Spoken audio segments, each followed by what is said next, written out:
എന്താ വിശേഷം നന്ദി? ഡ്യൂട്ടിയിലാണോ? എടി, ഞാനൊരു കാര്യം ചോദിക്കാൻ വേണ്ടിട്ടായിരുന്നു. എടി, നമ്മുടെ ഏഷ്യക്കാട്ടിൽ ഇപ്പം വേക്കൻസി വല്ലതുകൊണ്ട് അറിയാവോ? നീ ഇവിടെ ഇപ്പം ആരെങ്കിലും അറിയുന്നവരുണ്ടോ എന്ന് വിളിച്ചു ചോദിക്കാവൂടി.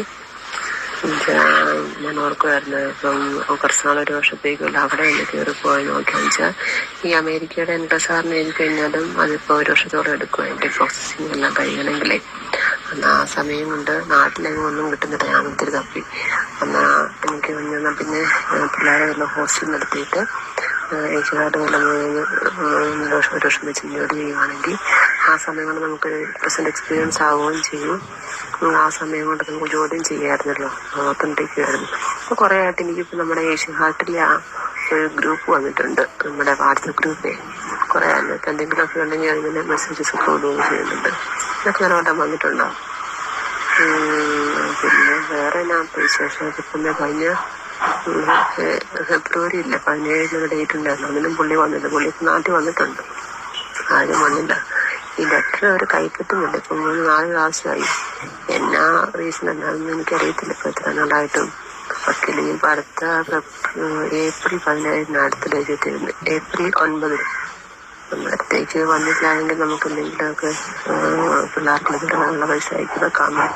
അങ്ങനെയൊക്കെ പറയുന്നത് എന്താ ചേട്ടാന്ന് അറിയത്തില്ല. അതായത് നീണ്ടു പോകുന്ന പരിപാടിയാണ്. അതിപ്പോ ഒരു തീരുമാനവും ആവുന്നില്ല. എത്ര നാളായി ഇങ്ങനെ നിൽക്കാൻ തുടങ്ങിയിട്ട്. ഈ മരിക്കാൻ വേണ്ടി 2 കുഞ്ഞുങ്ങളെയും കൂട്ടിക്കൊണ്ടുപോകുന്ന ദൃശ്യമാണ് നിങ്ങൾ ആ കണ്ടതെന്ന് പറയുന്നത്. അപ്പോൾ അതിനകത്ത് കൃത്യമായിട്ട് ഒറ്റ സെക്കൻഡിലെങ്കിലും ആ കുഞ്ഞ് അവിടെ നിൽക്കുന്നതായിട്ട് കാണാൻ കഴിയുന്നുണ്ട്. കൈയെ പിടിച്ച് വലിച്ചുകൊണ്ടാണ് പ്രത്യേകിച്ച് ഇളയ കുഞ്ഞിൻ്റെ ഷൈനി പോകുന്നത്. അതിൽ നിന്ന് തന്നെ കൃത്യമായിട്ട് വ്യക്തമാക്കാൻ പറ്റുന്നൊരു കാര്യമാണ്. ആ കുഞ്ഞ് പറഞ്ഞിട്ടുണ്ടായിരിക്കും അമ്മ പോകണ്ട, മരിക്കണ്ട, പേടിയാവുന്നു, അങ്ങനെ ഒരുപാട് പറഞ്ഞിട്ടുണ്ടായിരിക്കും. കാരണം എന്തായാലും ഷൈനി പോകുന്നതിന് മുന്നേ കുഞ്ഞുങ്ങളോട് പറഞ്ഞിട്ടുണ്ടായിരിക്കും ഇനി ജീവിക്കാൻ പറ്റില്ല, നിവൃത്തിയില്ലാത്ത അവസ്ഥയെ നമുക്ക് മരിച്ചേക്കാം മക്കളെന്ന്. അപ്പം അതിനേക്കാളും അവരുടെ ഉള്ളിൽ കിടക്കുന്ന വേദന എന്ന് പറയുന്നത് മകനെ പോലും അവർക്ക് എതിരായിട്ട് പോലീസിൽ കേസ് കൊടുപ്പിച്ചിട്ടുള്ള ആ ആൾക്കാർ.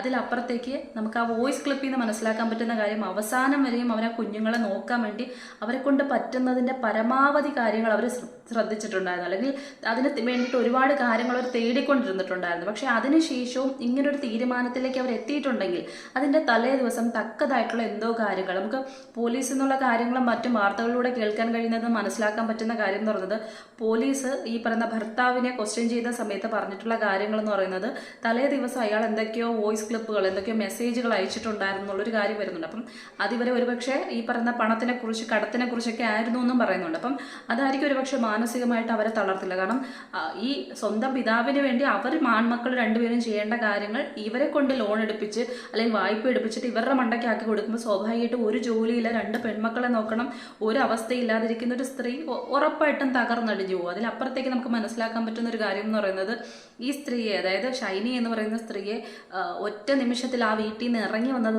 അല്ലെന്ന് അവരുടെ അച്ഛനും പറയുന്നുണ്ട്, വ്യക്തമാക്കുന്നുണ്ട്. അതായത് അവർ വീട്ടിലേക്ക് വന്ന അവസ്ഥ എന്ന് പറയുന്നത് ആ വീട്ടുകാർ അച്ഛനും അമ്മയൊക്കെ പോയി കൂട്ടിക്കൊണ്ടുവന്നതാണ് പാതിരാത്രിയിൽ. അന്നത്തെ ദിവസം മൊത്തവും നോബി എന്ന് പറയുന്ന അവരുടെ ഭർത്താവ് മദ്യപിച്ച് ശാരീരികമായിട്ട് രാവിലെ മുതൽ രാത്രി വരെ മറ്റോ ഉപദ്രവിച്ച് അത്രയും വയ്യാതായി വീട്ടിൽ നിന്ന് ഇറക്കി വിട്ടിട്ട് അവിടെ നിന്നാണ് നാട്ടുകാരും മറ്റോ അയൽപക്കക്കാരും ഒക്കെ വിളിച്ചു പറഞ്ഞതിനെ തുടർന്ന് വിളിച്ചുകൊണ്ട് വീട്ടിലേക്ക് വന്നിട്ടുള്ളത്. അപ്പം ഒരു സ്ത്രീ എത്രത്തോളം മാനസികവും ശാരീരികവുമായിട്ട് തളർത്താൻ പറ്റുമോ അതിൻ്റെ അങ്ങേയറ്റം നോക്കിയിട്ടുള്ള ഒരു മനുഷ്യനാണ് ആ ഭർത്താവ് എന്ന് പറയുന്നത്. അയാളെ അറസ്റ്റ് ചെയ്തിട്ടുണ്ട്. അപ്പം അയാൾ കുറേയൊക്കെ കുറ്റസമ്മതം അല്ലെന്നുണ്ടെങ്കിൽ കുറേയൊക്കെ ഈ പറയാം നമുക്ക് പശ്ചാത്താപബോധത്തോടെ അങ്ങനെയൊന്നും ചെയ്യാൻ പാടില്ലായിരുന്നു, തെറ്റായിരുന്നു എന്നൊക്കെ പറഞ്ഞിട്ടുണ്ട്. സ്വന്തം ജീവിതമാണ്, സ്വന്തം ഭാര്യയാണ്, ദൈവത്തിൻ്റെ പേരിൽ ദൈവനാമത്തിൽ താലി ചാർത്തിയ ഭാര്യയാണ്, എനിക്കതിൽ പിറന്ന കുഞ്ഞുങ്ങളാണ്, 2 പെൺകുഞ്ഞുങ്ങളാണ് എന്ന് പോലും ആലോചിക്കാതെ ഈ ഒരു വാർത്ത കണ്ട സമയത്ത് എനിക്ക് ചിലപ്പോൾ തോന്നിപ്പോയ കാര്യം എന്ന് പറയുന്നത്, ഇനിയിപ്പോൾ 2 പെൺകുട്ടികളാണ് കെട്ടിച്ചയക്കാൻ ഒരുപാട് ചില ആൾക്കാർ അങ്ങനെയൊക്കെയാണ് പെൺമക്കളെ ഇല്ലാതാക്കിക്കൊണ്ടിരിക്കുന്നത് അല്ലെങ്കിൽ ഒഴിവാക്കാൻ ശ്രമിച്ചുകൊണ്ടിരിക്കുന്നത്. ആൺമക്കളാകുമ്പോൾ കുഴപ്പമില്ലല്ലോ, അവർ ഇങ്ങോട്ട് കൊണ്ടുവരാനുള്ളതാണല്ലേ. പല ആൾക്കാരും പറയുന്നത് കേൾക്കാം, ആണാണെങ്കിൽ കുഴപ്പമില്ല, പെണ്ണാണെങ്കിൽ കെട്ടിച്ചൂടാൻ ഒരുപാട് ഉണ്ടാക്കണം. കാരണം സ്വർണത്തിൻ്റെയൊക്കെ വില കൂടി പോകുന്നതനുസരിച്ച് ഇതാണ് ആൾക്കാരുടെ ചിന്താഗതി എന്ന് പറയുന്നത്. മേ ബി ഒരു പക്ഷേ ഇതൊക്കെ മനസ്സിലുണ്ടായിരുന്നിരിക്കാം ഇങ്ങനത്തുള്ള കുറേ കാര്യങ്ങൾ. അല്ലെങ്കിൽ കുഞ്ഞുങ്ങൾക്ക് പോലും നിത്യചെലവിനുള്ളതോ ബാക്കി കാര്യങ്ങളോ പഠിക്കാനുള്ള കാര്യങ്ങളോ അയാൾ ചെയ്തിട്ടുണ്ടായിരുന്നുണ്ടെങ്കിൽ പോലും ആ സ്ത്രീ ഇത്രയും തളരുന്ന അവസ്ഥയിലേക്ക് പോകില്ലായിരുന്നു. ആ ഭാര്യ വേണ്ടെങ്കിൽ വേണ്ട, അതെങ്കിലും നമുക്ക് വേണമെങ്കിൽ പറയാൻ പറ്റുന്നൊരു കാര്യമാണ്. ആ കുഞ്ഞുങ്ങളുടെ കാര്യമെങ്കിലും കൃത്യമായിട്ട് ചെയ്ത് കൊടുക്കുകയും കാര്യങ്ങൾ ചെയ്യാനുള്ള കാര്യങ്ങളിൽ അവരുടെ കൂടെ നിൽക്കുകയും ചെയ്തിരുന്നുള്ള ഒരു മനുഷ്യത്വപരമായിട്ടുള്ള ഒരു നീക്കം അതെങ്കിലും ഉണ്ടായിരുന്നെങ്കിൽ ആ സ്ത്രീയും 2 കുഞ്ഞുങ്ങളും ഇന്ന് ജീവനോടുണ്ടായിരുന്നേനെ. അതിലപ്പുറത്തേക്ക് ഏറ്റവും കൂടുതൽ ഒരു പക്ഷേ ആ സ്ത്രീയെ വളർത്തിയ കാര്യം ഇതൊക്കെ തന്നെയായിരിക്കും. അവരുടെ മകനെ ആ സ്ത്രീക്കെതിരെ തിരിച്ചുകൊണ്ട് അവർ ചെയ്യാത്ത തെറ്റും പറഞ്ഞ് അത് വലിയൊരു പാപമാക്കി മാറ്റിക്കൊണ്ട് പോലീസിൽ കേസ് കൊടുപ്പിക്കുന്ന സമയത്ത് ഒരമ്മ തളരുന്ന ഒരു അവസ്ഥ എന്ന് പറയുന്നത് ഒരിക്കലും നമുക്കൊന്നും ഈ പറയുന്ന ഊഹിക്കാൻ പോലും പറ്റുന്നതിൽ അപ്പുറത്തേക്കാണ്. അപ്പം ഇങ്ങനെ കുറേ കാര്യങ്ങൾ നമ്മൾ ആ ചടങ്ങിൽ കൃത്യമായിട്ട് ആ മകൻ വാവിട്ട് കരയുന്ന കുറേ കാര്യങ്ങൾ കാണുന്നുണ്ട്. അപ്പം മകനും ഇനി അതൊരു ഷോക്ക് തന്നെയായിരിക്കും, അവസാനം വരെ അതൊരു ഷോക്കാണ്. കാരണം അമ്മയോട് ചെയ്ത തെറ്റ്, അമ്മയെ അവസാനമായിട്ട് അമ്മയുടെ അടുത്തൊരു മാപ്പ് പറയാൻ പോലും ആ ശരീരമൊക്കെ ചിഹ്നിച്ചെറിയും, നമുക്കറിയാവുന്ന ഒരു കാര്യമാണ്. അപ്പം അത്രയും ആ അവസ്ഥയിലേക്ക് കൊണ്ടെത്തിച്ചതിൽ തനിക്ക് ഒരു പങ്കുണ്ടെന്ന് ആ കുഞ്ഞെന്തായാലും വലുതാകുമ്പോഴത്തേ അല്ല എൻ്റെ ചിന്ത ആ രീതിക്ക് തന്നെ ആയിരിക്കും പോയിക്കൊണ്ടിരിക്കുന്നത്. അപ്പം മാനസികമായിട്ട് ആ കുഞ്ഞിൻ്റെയും ജീവിതം അവസാനിപ്പിക്കുക അല്ലെങ്കിൽ ഇല്ലാതാക്കുകയാണ് ആ ഭർത്താവ് എന്ന് പറയുന്ന ഒരാളും ആ ഭർത്താവിൻ്റെ സഹോദരനായിട്ടുള്ള ആ ഒരു വികാരി കൂടെ ചെയ്തിരിക്കുന്ന കാര്യം എന്ന് പറയുന്നത്.